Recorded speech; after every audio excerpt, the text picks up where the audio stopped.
तो आज की हम क्लास स्टार्ट करते हैं, अपने फ्लक्स वाले पार्ट को आगे बढ़ाते हैं। कल हमने फ्लक्स में कुछ सिमेट्री आर्गुमेंट्स पढ़े, बीच में आपने दो एप्लीकेशंस के लिए जगह छोड़ी थी जिनमें जिनमें हमें एक एक तो स्फेरिकल सिमेट्री समझना है, एक प्लेनर सिमेट्री समझना है ना। याद होगा ना, ये सब तो हमें ये सब काम हमें करना है।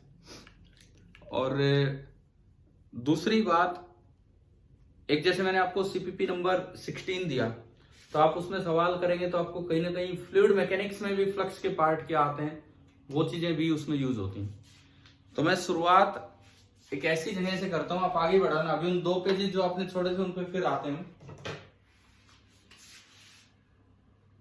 Analogue of flux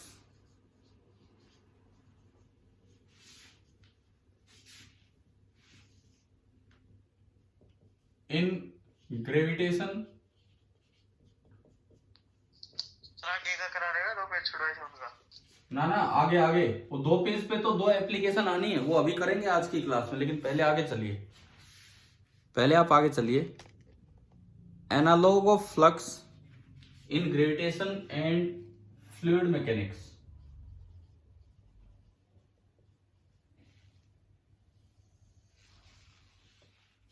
analogue of flux in gravitation and fluid mechanics, ये वाला पार्ट हम करते हैं। इसके लिए केवल एक टेबल सी बनानी अपने आप में सफिशिएंट है। जैसे मैं अपनी ब्रांच लेके चलूं, एक हम ले रहे हैं इलेक्ट्रोस्टैटिक्स, जो हम अभी पढ़ रहे हैं आप लोग, इलेक्ट्रोस्टैटिक्स। एक आप लें ग्रेविटेशन,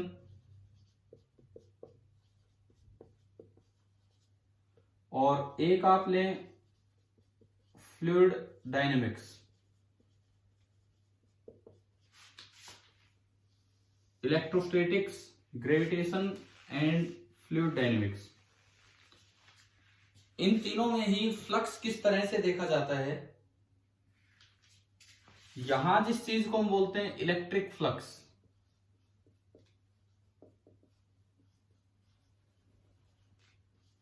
यहां उस चीज को बोल देते हैं ग्रेविटेशनल फ्लक्स। ये तो मैग्नेटिक फ्लक्स भी आगे आएगा जब हम वहां जाएंगे मैग्नेटोस्टैटिक्स पे। और जो तीसरी चीज है फ्लूइड मैकेनिक्स में, डायनेमिक्स में, इसे बोल देते हैं वॉल्यूम फ्लक्स या फिर rate of flow of fluid. जो भी फ्लूइड फ्लो कर रहा है उसका rate of flow of fluid, ये वाला पार्ट है। अच्छा, अब इसमें किस में से फ्लक्स निकलेगा, या किसी सरफेस एरिया में से, यहां भी किसी सरफेस एरिया में से, और यहां हो जाएगा वो क्रॉस सेक्शनल एरिया, कि पाइप का क्रॉस सेक्शनल एरिया क्या है। यहां जिसमें से आप फ्लक्स लिखते हो दैट इज सरफेस एरिया, यहां आप जिसमें से फ्लक्स लिखते हो that is again surface area. यहां लेंगे हम उस ट्यूब का, उस पाइप का क्रॉस सेक्शनल एरिया। ये चीज समझनी इसलिए भी जरूरी है क्योंकि फ्लक्स की जरूरत क्या पड़ी तो हम तो अपने मैकेनिक्स से ज्यादा समझते हैं, तो वहां से हमारी समझ आना चाहिए कि क्या है क्या नहीं। अब देखो, जैसे मान लो इलेक्ट्रिक फ्लक्स की मैं बात करूं तो हमने एक फॉर्मूला पढ़ा था ई डॉट एस। अगर 2D सरफेस है और ई यूनिफॉर्म है तो हमने फॉर्मूला क्या पढ़ा था, ई डॉट एस, है ना। ऐसे ही जो ग्रेविटेशनल फ्लक्स होगा उसका फॉर्मूला भी सेम होगा, ई डॉट एस। यहां पे ई क्या चीज है, इलेक्ट्रिक फील्ड ना इलेक्ट्रिक फील्ड नहीं, ई स्टैंड्स फॉर, हाँ इसमें दूसरे में कह रहा हूं, gravitational field intensity. E stands for gravitational field intensity. यहां तो एरिया है ही एस, यहां आपका ई है इलेक्ट्रिक फील्ड इंटेंसिटी। अब इन सब की जगह अगर मैं नीचे आऊं तो यहां पे आपका फ्लक्स बनेगा, flux V dot S. S तो हो गया आपका क्रॉस सेक्शनल एरिया, और V क्या चीज है, V क्या चीज है यहां, वेलोसिटी, वॉल्यूम नहीं, वेलोसिटी ऑफ फ्लूइड। आपने जब प्लस वन में फ्लूइड मैकेनिक्स पढ़ा होता है तो उसमें बताया जाता है वॉल्यूम फ्लो रेट होता है velocity into area, V into area या A into V। Equation of continuity पढ़ी है कभी, A1V1 इक्वल टू A2V2, है ना। तो उसमें यही कहा जाता है कि वॉल्यूम फ्लो रेट सेम है, मतलब वो वॉल्यूम फ्लो रेट को ही वॉल्यूम फ्लक्स हम कहते हैं। वहां वर्ड फ्लक्स ज्यादा यूज नहीं करते, लेकिन अब हम कंपैरिजन ले रहे हैं। तो मतलब सेम फॉर्मूले हैं, E की जगह उनमें क्या आ जाएगा, V आ जाएगा। तो आपको जो आज असाइनमेंट के पहले 3 सवाल करने हैं, एक तो फ्लक्स की इंपॉर्टेंस समझ आएगी कि कैसे इधर उधर करके फ्लक्स चेंज होता है, कैसे करके आपको देखना उसमें।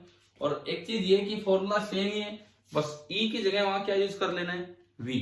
और उन सवालों में, उन 3 सवालों में जो मैंने वॉल्यूम फ्लक्स नहीं पूछा, उसमें मास फ्लक्स पूछा है, और अलग से मास फ्लक्स डिफाइन कर दिया है कि वॉल्यूम फ्लक्स को लिक्विड की डेंसिटी से मल्टीप्लाई कर दोगे तो वो आपका बन जाएगा मास फ्लक्स।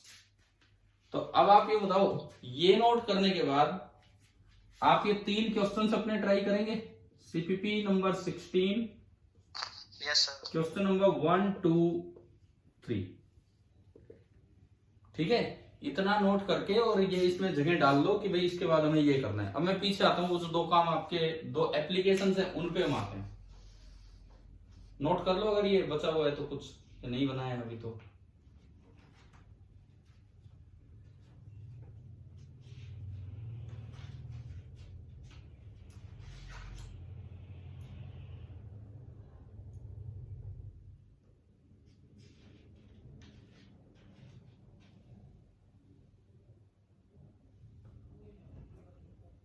हाँ जी, हो गया।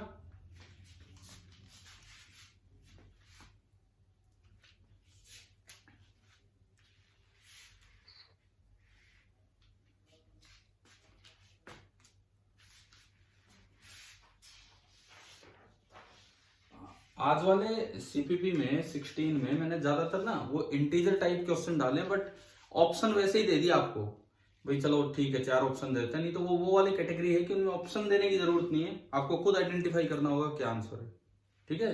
इंटीजर टाइप है वो।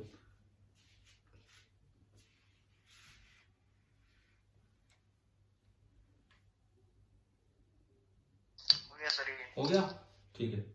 तो अब आप आ जाओ अपनी कॉपी में उन पेजेस पे, क्या कल छोड़े थे आपने पेज, 2 पेज, ठीक है। तो वहां हम लौट के आते हैं।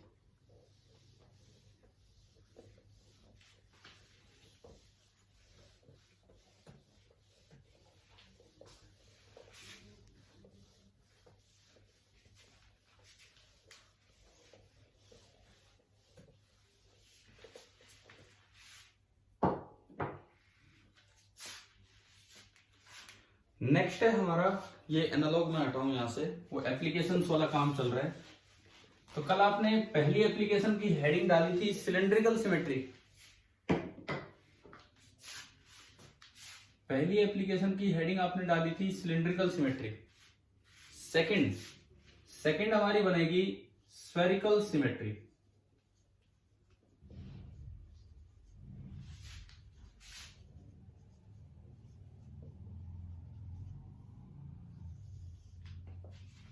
सेकंड जो हमारी एप्लीकेशन है that is spherical symmetry,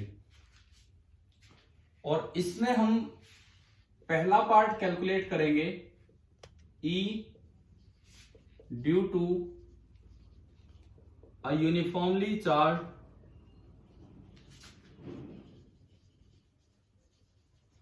spherical shell, और फिर दूसरे पार्ट में ले लेंगे सॉलिड डाइलेक्ट्रिक स्फीयर।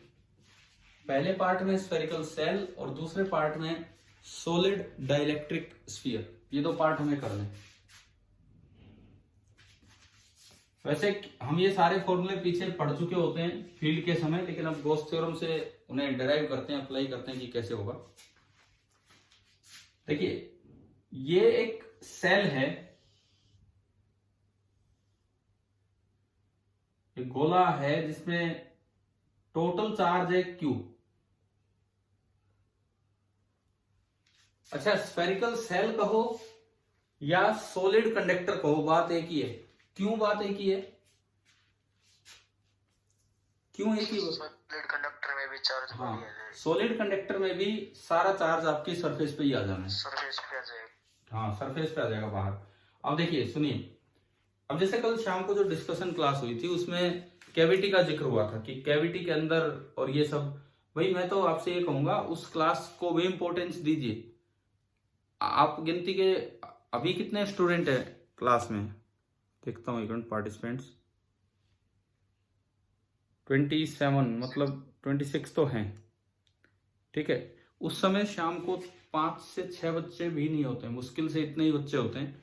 तो मैं तो सभी से कह रहा हूँ यार, परसों एस्केप स्पीड वाला कॉन्सेप्ट हुआ था, कल कैविटी वाला कॉन्सेप्ट हुआ था, तो उस डिस्कशन में भी अच्छे अच्छे कॉन्सेप्ट्स आ रहे हैं, लेकिन आप लोग आते नहीं हो। तो आज कम से कम CPP 16 अपना ट्राई करके और उस क्लास में, वो क्लास आपको अटेंड करनी है। एक तो 9 बजे क्लास लें, एक आधा इंटरेस्ट वैसे खत्म हो जाता है, आप लोग 5 ही बच्चे आ रहे हो, तो कम से कम उसमें एंट्री तो लीजिए ढंग से। इससे यूं पता लगता है आप कर ही नहीं रहे हो, होमवर्क ही नहीं कर रहे हो। अगर उसमें नहीं आते हो तो आएंगे ना आज, बताओ। अरे कोई नए बच्चे भी बोलो, जो जो नहीं आ रहे वो आज एंट्री करेंगे कि नहीं उस क्लास में कुछ काम करके? यस चलो ठीक है, देखते हैं शाम को। अभी देखते हैं अपना इधर काम। E due to uniformly charge spherical shell, मान लो इस सेल का रेडियस है R, सपोज इस सेल का रेडियस R है और मुझे उसकी वजह से फील्ड निकालना है। तो हम जानते हैं पहले से अपनी सेल थ्योरम से, सेल थ्योरम हमें ये बताती है कि भाई बाहर तो फील्ड इस तरह होता है जैसे सारा चार्ज समेट के कहां रख दो आप, सेंटर पे, और अंदर फील्ड कितना होता है यूनिफॉर्म स्फीयर के अंदर? 0। यूनिफॉर्म स्फीयर के अंदर 0 होता है। तो देखिए हम कैलकुलेट करते हैं, पहले मैं बाहर निकालता हूं। सपोज मुझे यहां से R डिस्टेंस दूर यहां मुझे फील्ड निकालना है। कितना आसान है, आप समझना एक बार। हमने कल पढ़ा था कि एक ऐसी गॉसियन सरफेस बनाओ जो उस पॉइंट से पास हो, गिवन चार्ज के अबाउट सिमेट्रिक हो, और तीसरी जरूरी कंडीशन क्या थी बताओ? पॉइंट से पास हो, फील्ड निकालना हो, गिवन चार्ज के अबाउट सिमेट्रिक, और तीसरी जरूरी कंडीशन क्या थी? क्लोज, वो क्लोज हो। तो आज तो वो तीसरी कंडीशन अपने आप शामिल हो जाएगी। मैंने क्या किया, मैंने एक स्फीयर बना दिया, स्मॉल r रेडियस का मैंने एक स्फीयर बना दिया जो उस पॉइंट से पास हो रहा है जहां मुझे फील्ड निकालना है। मैंने स्मॉल r रेडियस का एक स्फीयर बना दिया जो उस पॉइंट से पास हो रहा है जहां मुझे फील्ड निकालना है। तो अब देखो, क्या ये स्फीयर क्लोज होता है कि नहीं? स्फीयर तो अपने आप में ही क्लोज होता है। इसका मतलब ये आपकी बन गई स्फेरिकल गॉसियन सरफेस, ये पूरी क्लोज्ड है। ये आपकी बनी स्फेरिकल गॉसियन सरफेस, और इसका जो रेडियस है दैट इज R, इसका जो रेडियस है दैट इज R। अब अगर मैं दो तरीके से फ्लक्स निकालूं, कल वाली बात है, एक बार मैं निकालूंगा फ्लक्स बाय डेफिनेशन, और एक बार मैं निकालूंगा फ्लक्स बाय गॉस लॉ, है ना भाई? ध्यान है, ऐसे ही कर रहे थे हम कल, ठीक है। बाय डेफिनेशन जब आप निकालोगे तो जैसे इस पॉइंट पे आपने सारा चार्ज नहीं, सॉरी, एक छोटा सा एरिया माना, एरिया बनता है सरफेस के नॉर्मल, तो एरिया जो बनेगा वो इधर बनेगा, और कितना बनेगा? ds। फील्ड में किधर मानू भाई? मान लो ये चार्ज पॉजिटिव है, पॉजिटिव चार्ज का फील्ड किधर होता है? Readily outward. तो इसकी वजह से उधर की तरफ ही मानना होगा, क्योंकि कोई कारण नहीं है कि मैं फील्ड को ऊपर मानूं या नीचे मानूं। अगर इस पॉइंट के अबाउट देखूं तो जितना चार्ज ऊपर उतना ही नीचे है, तो जो फील्ड मेरी तरफ से होगा, जो फील्ड मुझे मानना चाहिए वो इसी डायरेक्शन में मानना चाहिए, E। अब इसमें तो दो तरह की सरफेस भी नहीं है कि कल तो हुआ था एक बार कर्व्ड सरफेस, एक बार प्लेन सरफेस। आज तो डायरेक्ट निकलेगा, आज तो डायरेक्ट आएगा फ्लक्स क्लोज सरफेस पे इकट्ठा इंटीग्रेशन कर दो E.ds। ई और डीएस के बीच का एंगल कितना है डायग्राम में? 0 डिग्री। तो ये आपने आगे बढ़ाया, क्लोज इंटीग्रल ऑफ ई का मैग्नीट्यूड डीएस का magnitude cos 0 1 and it is coming out to be E dS. अच्छा आप बताओ, अब क्या करते थे हम, कल भी किया था ये काम, इस गॉसियन सरफेस का हर पॉइंट क्या चार्ज के अबाउट सिमेट्रिकल है कि नहीं, बराबर दूरी पे है कि नहीं? हर एक पॉइंट सेंटर से कितनी दूर है, आर ही डिस्टेंस दूर है। तो इसका फायदा ये होगा कि ई का मैग्नीट्यूड हर जगह सेम होगा, तो मैं ई के मैग्नीट्यूड को बाहर निकाल सकता हूं। देखो अगर गॉसियन सरफेस टेढ़ी मेढ़ी भी हो या चार्ज की उस सेंटर पे ना हो, साइड में हो, तब भी आप वो तो लिख पाओगे। इधर दिक्कत क्या होगी, ई बाहर नहीं आएगा, और ई बाहर नहीं आएगा तो मैं ई को कैलकुलेट नहीं कर पाऊंगा। ई बाहर तभी आएगा जब ये बिल्कुल सिमेट्रिक गॉसियन सरफेस हो। और इंटीग्रल डीएस अगर वेक्टर होता, तो आपको याद है क्लोज सरफेस का इंटीग्रेशन कितना होता? 0। अगर वेक्टर होता तो 0 होता, अभी कितना होगा? हाँ, टोटल सरफेस एरिया, स्फीयर का टोटल सरफेस एरिया, कल तो सिलेंडर का था 2πrl कर्व, आज कितना होगा? 4πr²। तो ये आपकी इक्वेशन नंबर 1। अब फ्लक्स बाय गॉस लॉ, इसके लिए मुझे देखना होगा Q इन अपॉन एप्सिलॉन नॉट। तो आप एक बार डायग्राम ही देख के बता दो Q इन कितना है, इस ग्रीन वाली गॉसियन सरफेस के अंदर कितना चार्ज है? सारा ही है, सारा ही चार्ज अंदर बैठा है Q।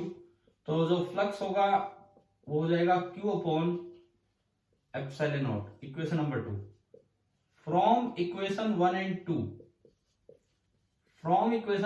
2 अगर आप देखते हैं तो इक्वेशन बनेगी E into 4πr² that is equal to Q upon epsilon naught. और आप बताओ कि आपका जाना पहचाना फॉर्म आ गई कि नहीं? 1 upon 4π epsilon not Q upon R, KQ/r² आ गए।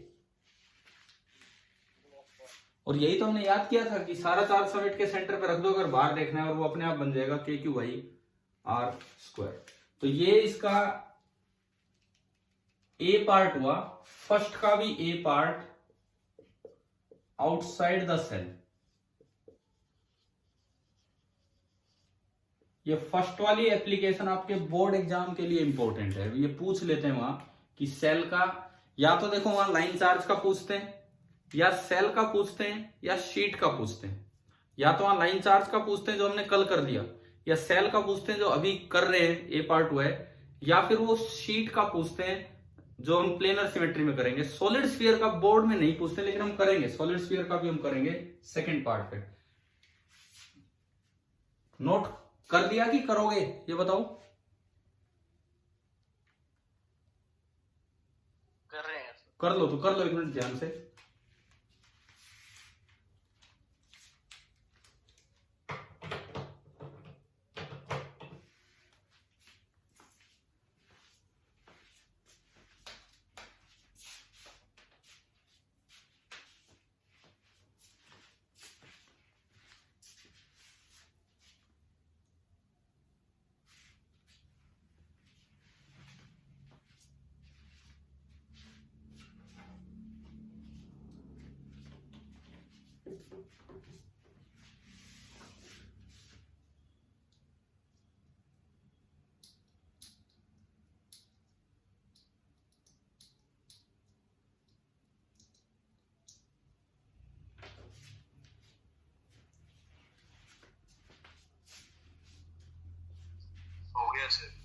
हो गया सर। ठीक है। बी पार्ट, अब हम देखें inside the cell.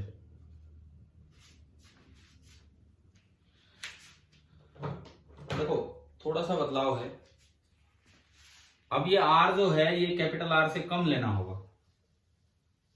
Inside the cell वाले केस में जो ये आर होगा ये कैपिटल आर से कम लेना होगा, मतलब ये मेरा स्मॉल आर हो सकता है यहीं तक आ जाए,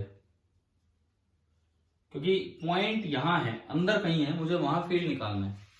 अगर मुझे वहां फील्ड निकालना है तो जो गॉसियन सरफेस में बनाऊं, जो भी गॉसियन सरफेस में बनाऊं वो वहां से पास होनी चाहिए।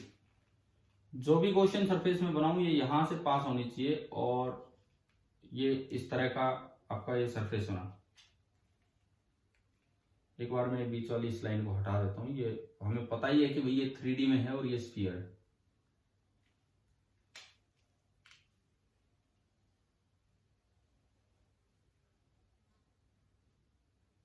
इस तरह का ये बना और ये बनी आपकी गॉसियन सरफेस। हमने उस पॉइंट से पास कर दी जहां आपको फील्ड निकालना है r डिस्टेंस टू।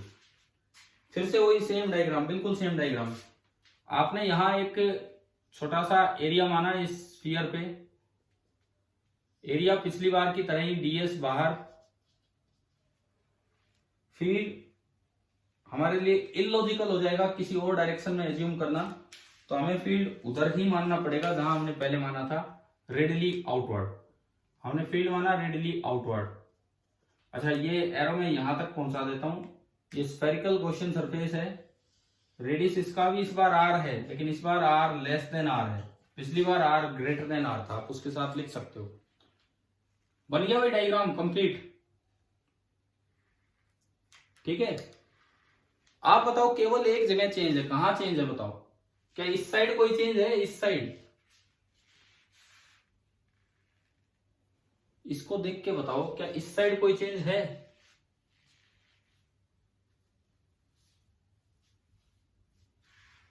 नहीं है। उस साइड जरूर चेंज है। क्यू इन कितना है आप ये बताओ? इस ग्रीन सरफेस के अंदर कितना चार्ज है? Q R cube upon capital are cube. 0।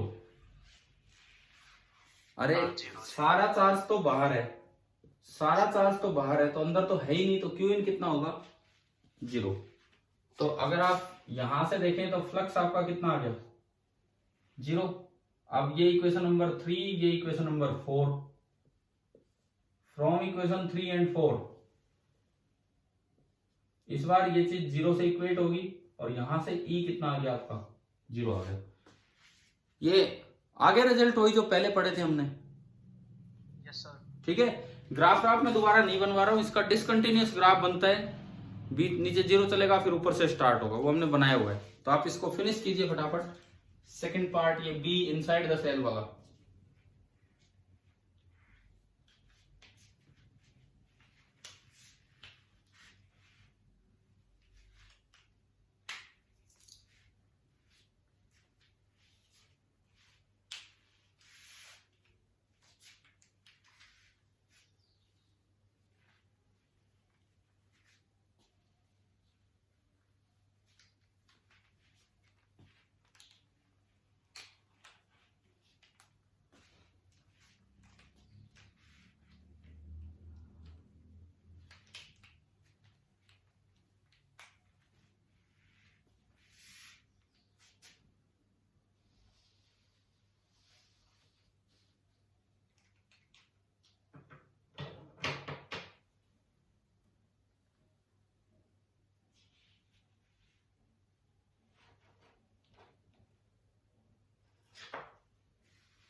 हो जाए तो बताना।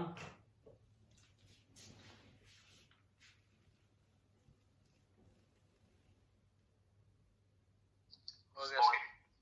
ठीक है, अब स्फेरिकल सिमेट्री में सेकंड, स्फेरिकल सिमेट्री में सेकंड क्या बनेगी heading? E due to a uniformly charge solid dielectric sphere, मतलब नॉन कंडक्टिंग स्फीयर है और पूरे में चार्ज भरा हुआ है।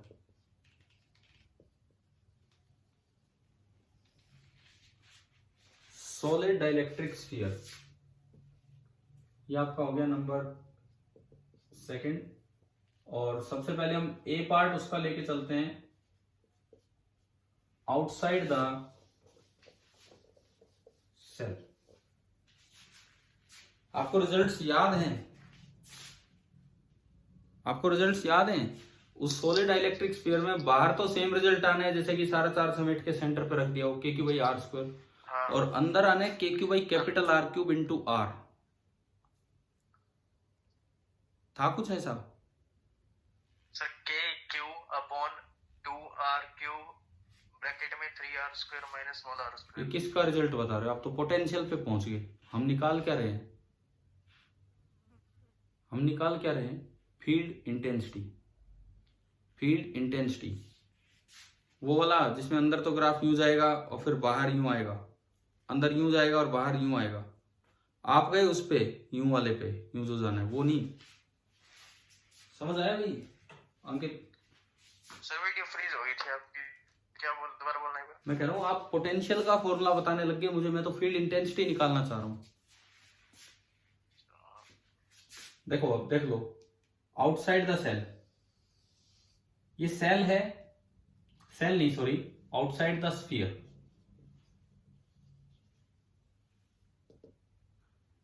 मान लो ये आर रेडियस का स्फीयर है और पूरा यूनिफॉर्मली चार्ज है और इसकी वॉल्यूम चार्ज डेंसिटी है रो, टोटल चार्ज है क्यू, पूरे में बटा हुआ है। तो अगर मुझे जरूरत पड़े तो मैं रो को लिख सकता हूं Q upon 4/3 pi R cube. क्या ये पॉइंट समझ आया? हाँ भाई बताओ, ये क्लियर है? ये चीज वॉल्यूम चार्ज डेंसिटी ये है, यूनिफॉर्मली चार्ज है, ठीक है। अब फिर दोबारा मुझे सबसे पहला पॉइंट, मुझे बाहर फील्ड निकालना है। पहले मैं आउटसाइड द स्फीयर गया, इसके सेंटर से स्मॉल आर डिस्टेंस दूर में गया। समझ आ रहा है ना कहां हमें? ठीक है, एक गॉसियन सरफेस बनानी पड़ेगी। वही बात, उस पॉइंट से पास हो, इसके अबाउट सिमेट्रिकल और क्लोज हो, तो इन तीनों बातों को ध्यान में रखते हो तो एक ही सरफेस बनती है। कैसी सरफेस? स्फेरिकल।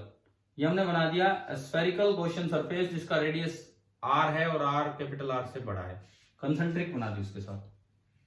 समझ आया क्या पहला पॉइंट? ठीक है। फिर दोबारा अगर आप वही सब काम करेंगे तो आपने इस जगह पे एक एरिया बनाया, एरिया जो बनेगा बाहर बनेगा भाई, सिंपल लॉजिक, जो ई बनेगा हम और कहीं मान नहीं सकते ऊपर या नीचे, उसका कंपोनेंट तो इधर ही मानना पड़ेगा ई। और फिर से आप देखो क्या फ्लक्स बाय डेफिनेशन में कोई चेंज है क्या? हाँ भाई है कोई चेंज? कोई चेंज नहीं है। और वो फ्लक्स जो है, जब ये वाला लिखोगे क्यू इन, इस बार ये गॉसियन सरफेस है, क्यू इन कितना है? सारा ही तो अंदर बैठा हुआ है, तो क्यू इन कितना हुआ? क्यू इस गॉसियन सरफेस के तो सारा अंदर ही है, उसमें कैसे ही भरा हो। तो जो फ्लक्स आपका बनेगा वो बनेगा Q upon epsilon naught. And from equation 1 and 2,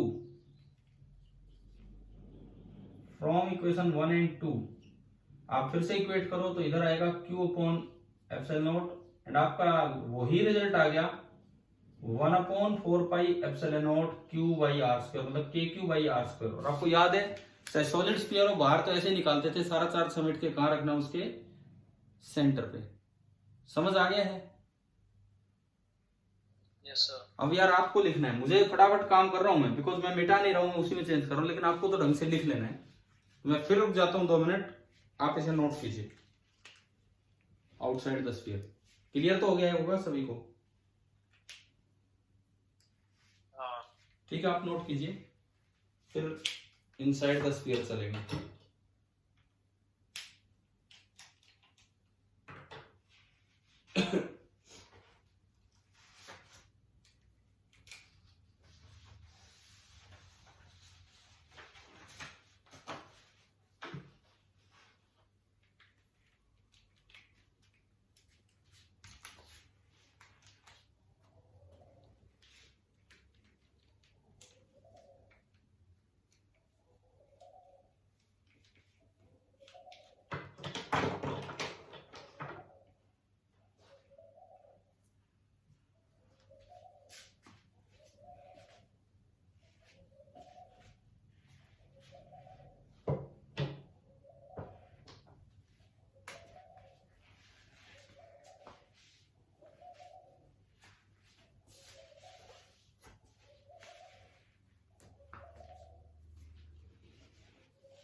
हो गया सर।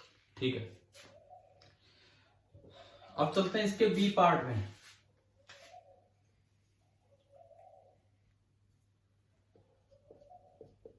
Inside the sphere. अब हम चलते हैं इसके बी पार्ट में, इनसाइड द स्फीयर। तो मुझे फिर से ये अपनी सरफेस को अंदर लेके जाना होगा, इसमें गॉसियन सरफेस को। रो तो ये जो है वो है ही,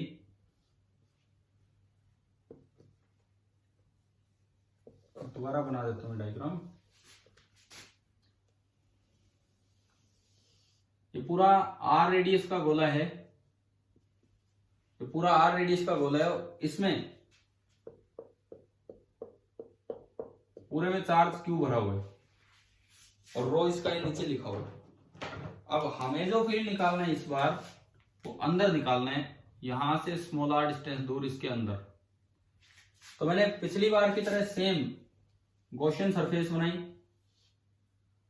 पिछली बार की तरह ये पूरी एक गॉसियन सरफेस बनाई। अगेन सेम है, spherical Gaussian surface, radius R जो है वो लेस देन आर है, सेम उस पॉइंट से पास हो रही जहां फील्ड निकालना है, और ये सिमेट्रिक भी है।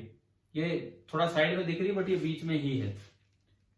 ये जो गोला है ये बार बार ये बिल्कुल इसके कंसेंट्रिक है, जैसा भी है जो भी है ये गोला बिल्कुल इसके कंसेंट्रिक है, इस तरह का है। अच्छा आप सुनो, यहां आपने डीएस बनाया, बाहर जाएगा। जो आप ई बनाओगे वो अगेन ऐसे ही बनेगा।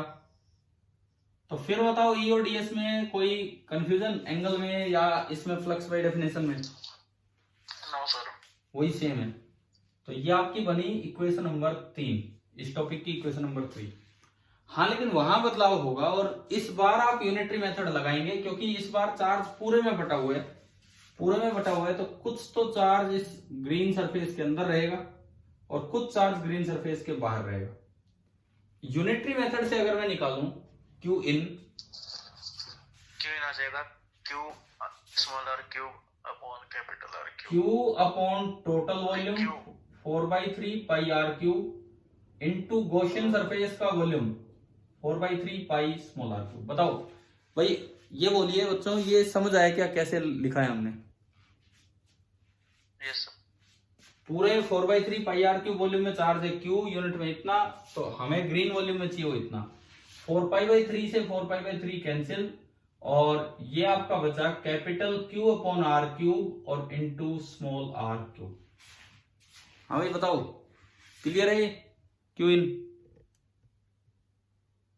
Yes sir. ठीक है, इसको आपने फ्लक्स में यहां पुट किया, Q in upon epsilon naught, तो बन गया capital Q small are cube upon epsilon naught नीचे और आर क्यूब।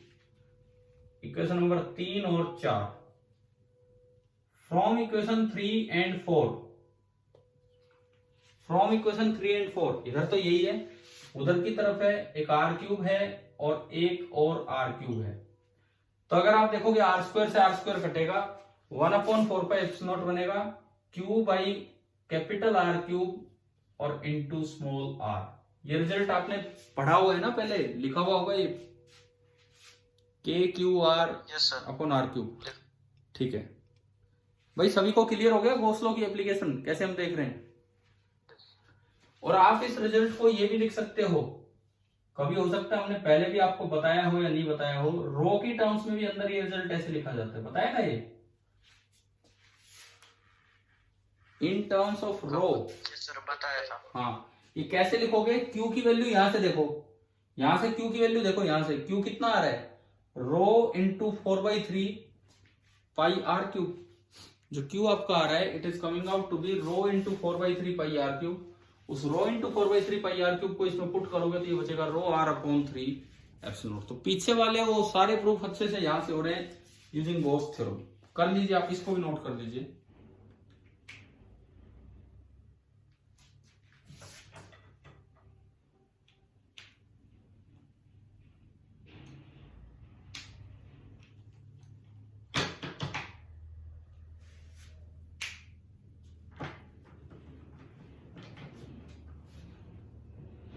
हो गया ना? आज तो आपका लिखने का काम थोड़ा ज्यादा हो रहा है क्योंकि आपको बार बार लिखना पड़ रहा है, बट समझ तो आ रही है ना कैसे? यस। ठीक है,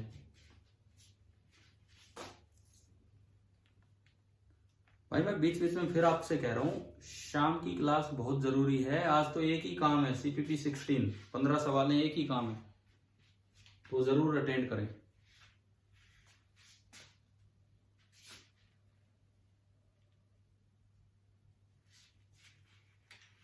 यार पता है उल्टा काम हो रहा है, होना तो यूं चाहिए भाई। बच्चे कह रहे हैं कि सर क्लास ले लो, क्लास ले लो, डाउट क्लास ले लो, यूं हो कि ना भाई ना, अभी कल लेंगे परसों लेंगे। या मैं अपील कर रहा हूँ बार बार, भाई आ जाओ, डाउट पूछ लो, आ जाओ। रोज शाम को टाइम दे रहे हैं और उसमें वही 4-5 बच्चे आ रहे हैं। चलिए चलेगा अब तीसरी सिमेट्री पे।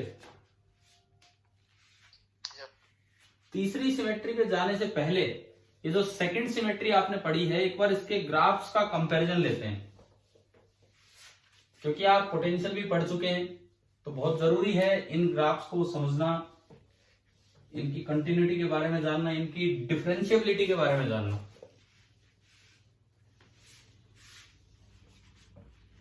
देखिए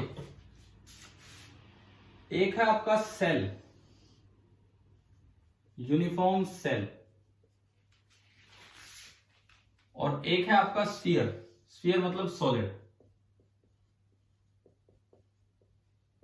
यूनिफॉर्म स्फीयर।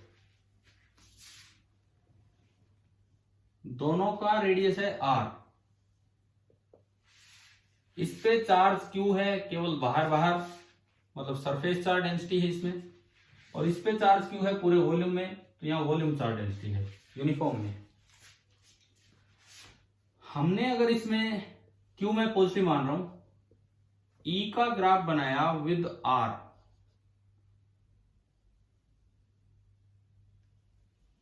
तो देखो ये जो ग्राफ है अंदर तो चलता है 0, सरफेस के जस्ट बाहर होगा KQ/r², और ये यहां पे इनवर्सली प्रोपोर्शनल टू r²। बताओ ये ध्यान आ गया? पढ़ा होगा, आज रिजल्ट भी दोबारा निकाले, ठीक है। अब वैसे तो एट r=r हम कह देते हैं KQ/r² है, KQ/r² एट r=r, लेकिन असल में बिल्कुल सरफेस पे डिफाइन नहीं होगा।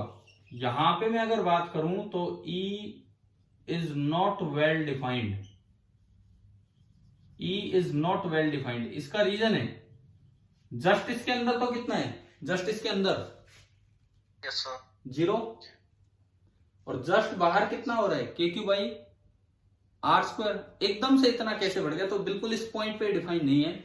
यहाँ बीच में 4-5 एटॉमिक लेयर होंगी, उनमें धीरे धीरे बढ़ा होगा, तो बिल्कुल इस लोकेशन पे डिफाइन नहीं है। फिर भी न्यूमेरिकल में r=r का मतलब हम बाहर मान लेते हैं। जबकि अगर मैं उधर देखूं, जबकि अगर मैं इस तरफ देखता हूं, ये E, ये R, ये ग्राफ जो आपका आया है ये पहले तो यूं है, directly proportional to r, and then ये यूं गया inversely proportional to r²। Surface पे ये भी होगा KQ/r², लेकिन यहां पे E इज डिफाइंड। दोनों में एक फर्क समझ आ रहा है? एग्जैक्टली एट द सरफेस यहाँ E वेल डिफाइंड नहीं है, जबकि एग्जैक्टली एट द सरफेस यहाँ पे E डिफाइंड है, क्योंकि जस्ट इधर जो फील्ड है वही जस्ट उधर है। समझ आया? पहली बात तो ये, ठीक है। दूसरी बात, ये वाला ग्राफ आपका डिसकंटिन्यूअस है, क्योंकि बीच में एकदम से ब्रेक आ रहा है, जबकि ये वाला ग्राफ कैसा है आपका? कंटिन्यूअस। बताओ भाई, E के ग्राफ कंपेयर करने आ गए। अब मैं चलूं V के ग्राफ पे, पोटेंशियल। अब मैं चलूं इनके पोटेंशियल के ग्राफ पे। मैंने माना कि Q पॉजिटिव है, तभी ये पोटेंशियल ऊपर बनेंगे।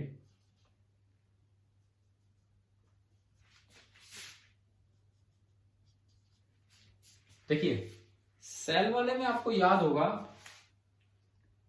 अंदर हर जगह पोटेंशियल वही होता है जो सरफेस पे है, और बाहर ये इनवर्सली प्रोपोर्शनल टू आर आता है। बताओ ये ध्यान है ये ग्राफ, ठीक है। ये जो ग्राफ है ना, ये वाला graph, this is continuous but not derivable at r equal to r. Mathematics आपको बताएगा कि ये जो ग्राफ है आर इक्वल टू आर पे यहां टेंजेंट डिफाइन नहीं है, क्योंकि पॉइंटेड पार्ट आ रहा है तो यहां टेंजेंट डिफाइन नहीं है किधर जाएगी, तो दिस इज नॉट डिफरेंशिएबल या डेरिवेबल। इसका मतलब यहां इसका डिफरेंशिएशन डिफाइन नहीं हो रहा है। This implies dv by dr at r equal to r, this is not defined। और आपको ध्यान है E हुआ करता था माइनस dv by dr। हाँ जी बोलो। Yes sir. क्योंकि dv by dr डिफाइंड नहीं है मैथमेटिकली, इसीलिए यहां पे E डिफाइन नहीं है। समझ आया ये पॉइंट? हाँ जी बोलिए, क्लियर है? ठीक है।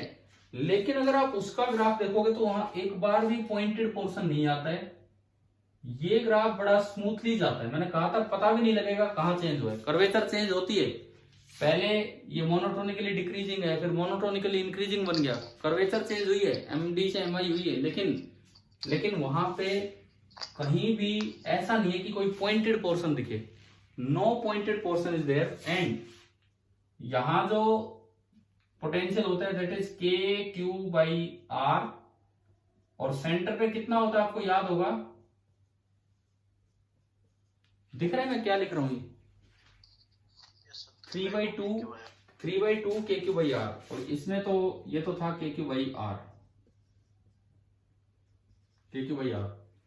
अब देखो यहां पे ये जो ग्राफ है ये स्मूथ है। स्मूथ का मतलब है डिफरेंशिएबल है। यहां पे टेंजेंट डिफाइन है, डेरिवेबल है, डिफरेंशिएबल है, बात एक ही है।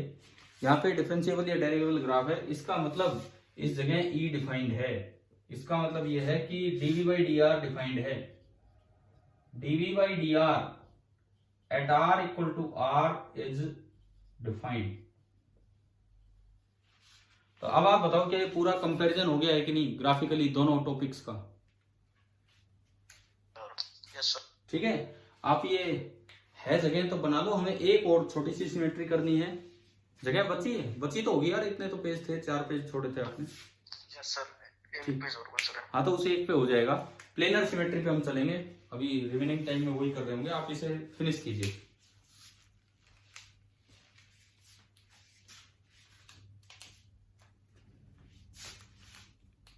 अरे आज शाम को कौन कौन आएगा अपना काम पूरा करके, CPP 16 कंप्लीट करके?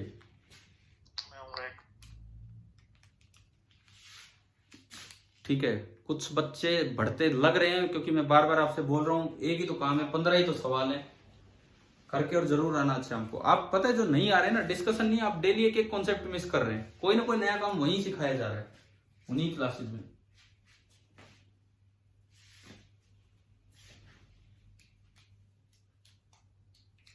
कल से मैं शुरू में ध्यान रखूंगा, दूसरा फोन लगा दिया करूंगा अगर उसमें कुछ इसके मुकाबले कुछ बेनिफिट है तो। कुछ बेनिफिट है उसमें या एक जैसे ही हैं दोनों दिखने में? मतलब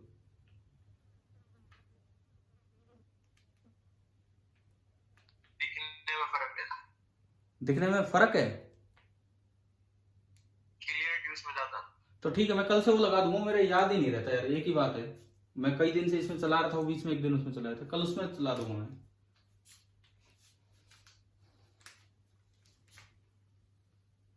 ठीक है तो बताओ, अगर हो गया हो तो आगे बढ़े। जो ये होता है वो माइनस dv by dr, हाँ v होता है v इक्वल टू ed, इसमें माइनस आता है, इसमें क्यों नहीं? ना वो v इक्वल टू ed आप क्या बोल रहे हो? वो v था पोटेंशियल डिफरेंस, वो v था पोटेंशियल डिफरेंस, और एक्चुअली डिफरेंस नहीं उसका मोड था, क्योंकि आपको पता है E की डायरेक्शन में आप जाओगे तो पोटेंशियल घटेगा, तो हम उस v में लिखते हैं इनिशियल माइनस फाइनल, जबकि अगर असल में सही dv लिखा जाए तो वो होता है फाइनल माइनस इनिशियल। समझ रहे हो क्या? वो वेद वाला जो आप फॉर्मूला बोल रहे हो वो तो हमने अपने तरीके से बना रखा है कि भाई आप फील्ड के अलोंग जा रहे हो तो पहले पोटेंशियल माइनस बाद वाला पोटेंशियल। चेंज वो नहीं होता है, चेंज तो होता है फाइनल माइनस इनिशियल। समझ आ गया क्या? Yes sir. ठीक है, अब मुझे बताओ ये हो गया हो तो मैं आगे बढ़ूं? और ठीक है, तो नंबर 3 प्लेनर सिमेट्री।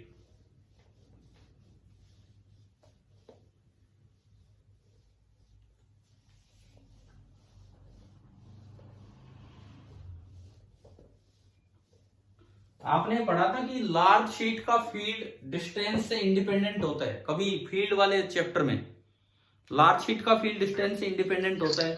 अगर सर अगर एक साइड चार्ज हो तो सिग्मा बाई 2 एप्सिलॉन नॉट होता है, दोनों साइड चार्ज हो तो सिग्मा बाई एप्सिलॉन नॉट होता है, और अगर क्यू दे रखा हो टोटल तो Q upon 2 A epsilon not होता है। पढ़ा रखे हैं ये चीजें, है हाँ ना?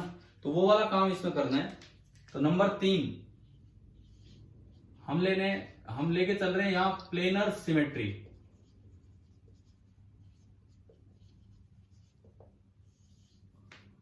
प्लेनर सिमेट्री, और इसमें हम बोलेंगे E due to a large uniform sheet. Uniform मतलब चार्ज बराबर बराबर बटा हुआ है।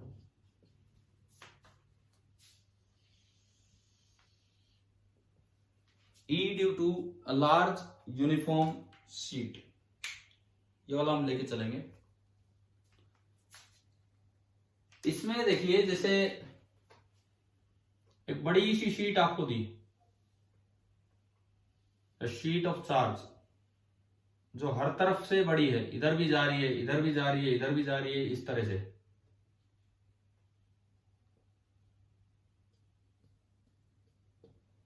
स्मॉल थिकनेस की एक बड़ी शीट है, और मैंने माना कि इस पे सरफेस चार्ज डेंसिटी यूनिफॉर्म है, और सरफेस चार्ज डेंसिटी कितनी है?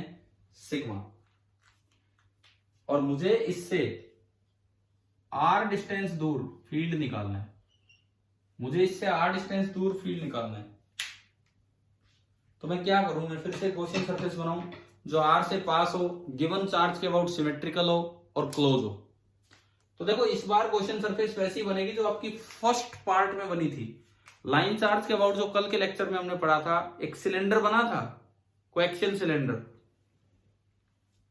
है ना? यहां पे कैसे बनेगा, आप इससे दूर जाओ, एक प्लेन सरफेस बनाओ कोई भी ए एरिया की। मान लो मैंने इस प्लेन सरफेस का एरिया बोला ए, तो ये पहली पॉइंट सेटिस्फाई कर रहा है कि भाई उस पॉइंट से पास हो रहा है। सिमेट्री बरकरार रखने के लिए आप दूसरी साइड भी उतनी दूर जाओ और एक प्लेन सरफेस बना दो सेम एरिया ए की, उतनी दूर जाके ए एरिया की शीट बना दो। देखो ये दिखने में हो सकता है ये ज्यादा दिखे, ये कम दिखे, लेकिन ये ढका हुआ है, इधर तक ये आया हुआ है, तो ये बराबर दूरी पे है, आर दूरी पे ही। और इसको कवर करने के लिए आप कर्व्ड सरफेस लगा दो। कैसी कर्व्ड सरफेस? जो इस शीट को चीरते हुए आर पार जा रही है,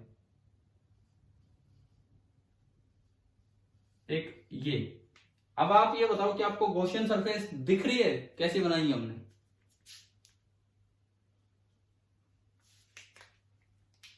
हाँ भाई बताओ, गॉसियन सरफेस समझ आ रहा है क्या बनाई है? Yes sir. This Gaussian surface is a cylinder of length 2r and area A, and plane surfaces each of area A।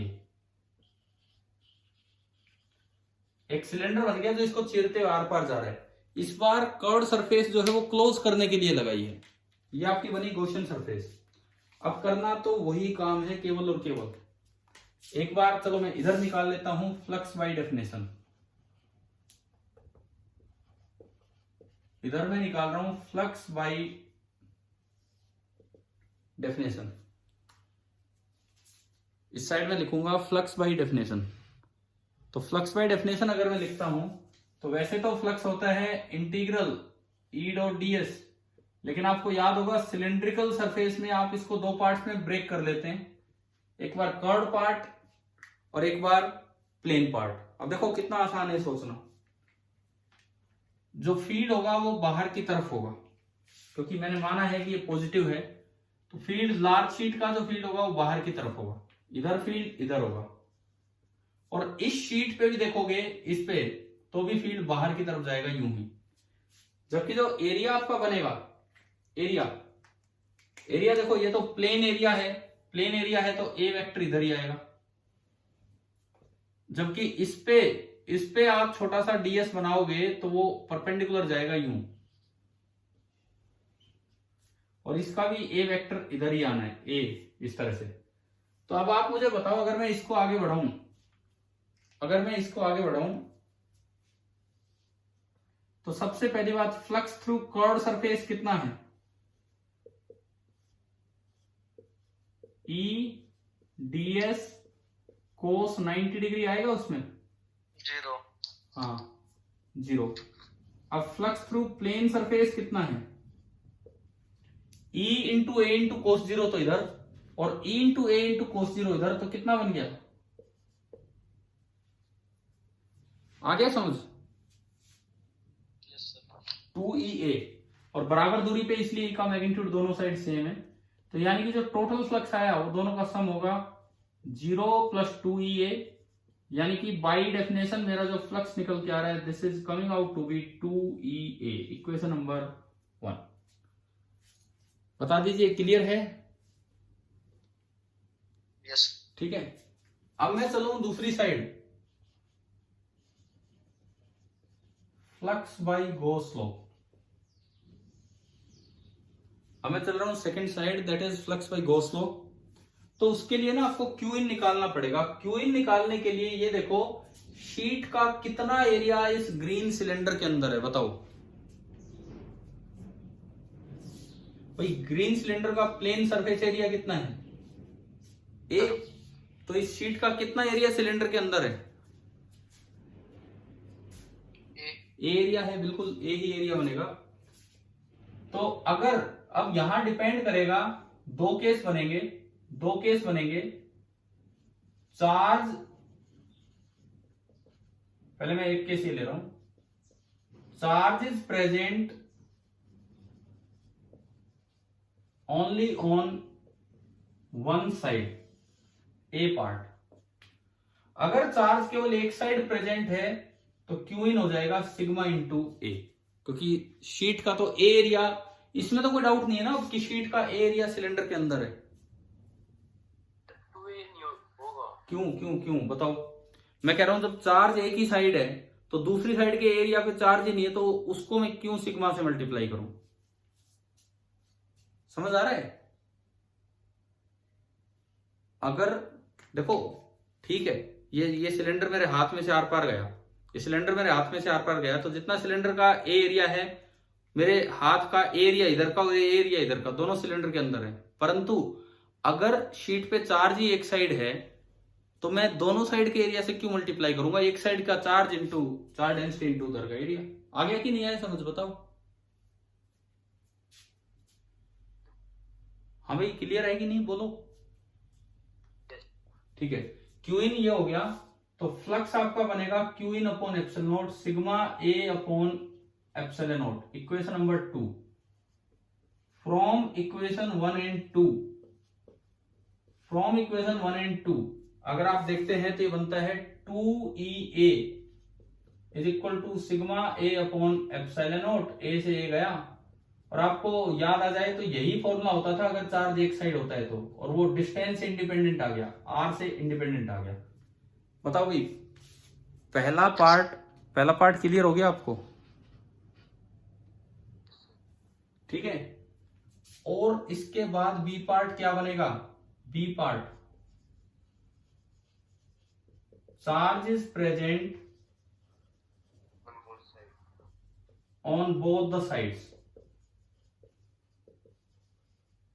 अगर आपके दोनों साइड चार्ज प्रेजेंट है, शीट के दोनों साइड, तो क्यू इन सिग्मा ए एक तरफ का और सिग्मा ए एक तरफ का, तो क्यू इन कितना हो जाएगा? 2 sigma A. Q in 2 sigma ए होते ही जो फ्लक्स बनेगा कितना बनेगा? 2 sigma A upon epsilon naught, equation number 3। And अब अगर आप देखते हो from equation 1 and 3, from equation 1 and 3 2EA equation 1 से और 2 सिग्मा ए अपॉन एप्सिलॉन इधर से, 2A से 2A गया और आपका E ओनली बचा सिग्मा अपॉन एप्सिलॉन, तो ये भी डिस्टेंस से इंडिपेंडेंट आ गया। चलो तो आप बताओ क्या ये एप्लीकेशन समझ आ गई है? कोई डाउट है तो पूछो अभी। ठीक है, और आपके ये उस जगह में आ गई है जो आपने कल जगह छोड़ी थी उतने में? ठीक है, तो हमने सही ठीक ठाक सी जगह छोड़ दी थी। तो देखिए आज की क्लास में आपने ये कर लो भाई नोट, अगर आपका बचा हुआ है ये कर लीजिए पहले तो।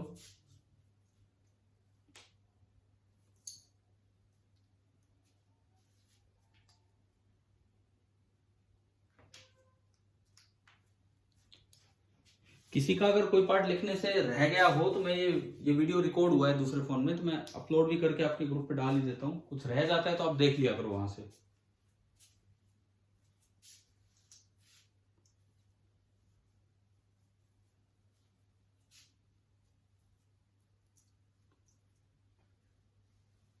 और 9 बजे यार मुझे इतने बच्चे देखने चाहिए जितने मैंने इसमें बीच में चेक किया था, इसमें मिल रहे थे 27-28 जितने भी है। क्या नेट की दिक्कत आती है क्या रात को? डाटा पैक खत्म हो जाता है।